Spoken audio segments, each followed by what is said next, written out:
안녕하세요. 대부 원영입니다. 오늘은 카프카의 중요 요소인 브로커, 레플리케이션, 그리고 ISR에 대해서 말씀드리려고 합니다. 오늘 말씀드릴 이 세 가지 요소는 카프카 운영에 있어서 아주 중요한 역할을 합니다. 레플리케이션, 즉 복제는 카프카 아키텍처의 핵심입니다. 클러스터에서 서버에 장애가 생겼을 때 가용성을 보장하는 가장 좋은 방법이 복제이기 때문입니다. 카프카 브로커, 레플리케이션, ISR에 대해서 알고 싶으시다면 이 영상을 끝까지 봐주세요.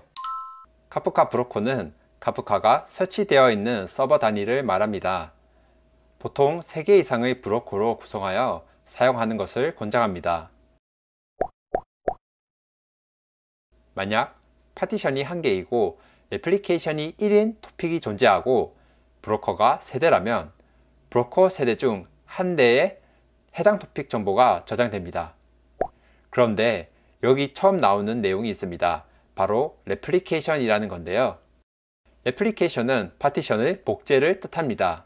만약 레플리케이션이 1이라면 파티션은 1개만 존재한다는 것이고, 만약 레플리케이션이 2라면 파티션은 원본 1개와 복제본 1개로 총 2개가 존재합니다.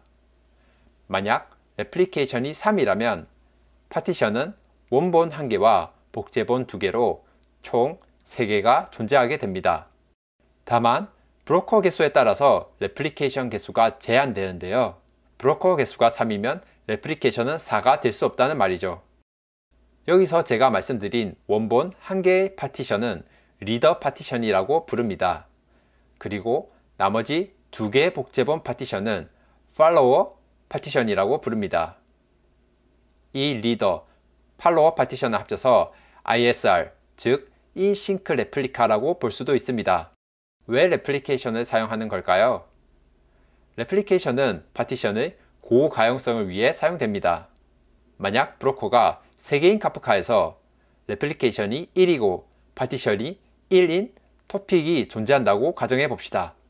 갑자기 브로커가 어떠한 이유로 사용 불가하게 된다면 더 이상 해당 파티션은 복구할 수 없습니다. 만약 레플리케이션이 2면 어떻게 될까요? 브로커 1개가 죽더라도 복제본, 즉 팔로워 파티션이 존재하므로 복제본은 복구가 가능합니다. 나머지 1개가 남은 팔로워 파티션이 리더 파티션 역할을 승계하게 되는 것입니다. 리더 파티션과 팔로워 파티션의 역할은 무엇일까요? 이전 영상에서 프로듀서가 토픽의 파티션에 데이터를 전달한다고 말씀드린 적이 있습니다. 프로듀서가 토픽의 파티션에 데이터를 전달할 때 전달받는 주체가 바로 리더 파티션입니다. 프로듀서에는 에크라는 상세 옵션이 있습니다. 에크를 통해 고가용성을 유지할 수 있는데 이 옵션은 파티션의 레플리케이션과 관련이 있습니다. 에크는 0, 1, all 옵션 3개 중 1개를 골라서 사용할 수 있습니다. 먼저 0일 경우 프로듀서는 리더 파티션의 데이터를 전송하고 응답값은 받지 않습니다.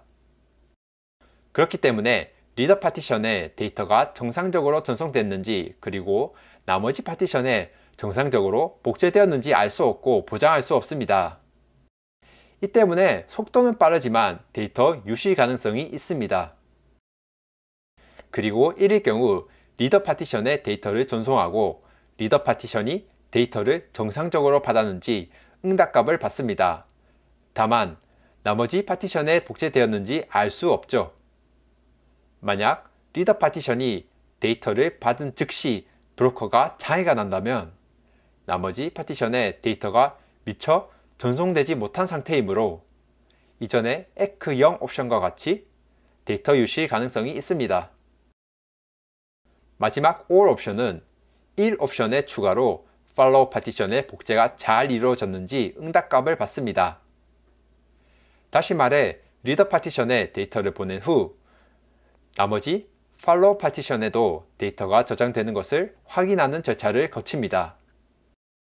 에크 all 옵션을 사용할 경우 데이터 유실은 없다고 보시면 됩니다. 그렇지만 0, 1에 비해 확인하는 부분이 많기 때문에 속도가 현저히 느리다는 단점이 있습니다. 그럼 다시 레플리케이션으로 돌아가 봅시다. 레플리케이션이 고가용성을 위해 중요한 역할을 한다면 그럼 레플리케이션이 많을수록 좋은 거 아니야? 라고 물으시는 분도 계실 것 같아요. 하지만 레플리케이션 개수가 많아지면 그만큼 브로커의 리소스 사용량도 늘어나게 됩니다. 따라서 카프카에 들어오는 데이터량과 리텐션 데이트, 즉 저장 시간을 잘 생각하셔서 레플리케이션 개수를 정하는 것이 좋습니다. 3개 이상의 브로커를 사용할 때 레플리케이션은 3으로 설정하는 것을 추천드립니다. 여기까지 카프카의 브로커, 레플리케이션, ISR, 그리고 프로듀서의 에크 동작까지 알아보았습니다. 이런 구성 요소들은 카프카의 고가용성을 유지하는데 중요한 역할을 합니다. 서비스를 운영하다 보면 아시겠지만 서버의 이슈는 생각보다 자주 발생합니다. 이러한 이슈에도 불구하고 데이터가 유실되는 것을 막기 위해 오늘 말씀드린 카프카의 핵심 구성 요소들이 중요한 역할을 할 수 있습니다. 카프카가 이렇게 고가용성을 잘 지원할 수 있기 때문에 데이터 파이프라인을 구성하는 데 있어서 카프카의 역할이 점점 더 중요해지고 있는 것 같아요. 여기까지 브로커와 레플리케이션, ISR에 대한 설명이었고요. 다음에도 카프카 관련 영상으로 찾아오도록 하겠습니다. 질문은 댓글로 남겨주시고요. 더 많은 카프카 영상을 보고 싶으시다면 구독을 눌러주세요. 여기까지 시청해주셔서 감사합니다.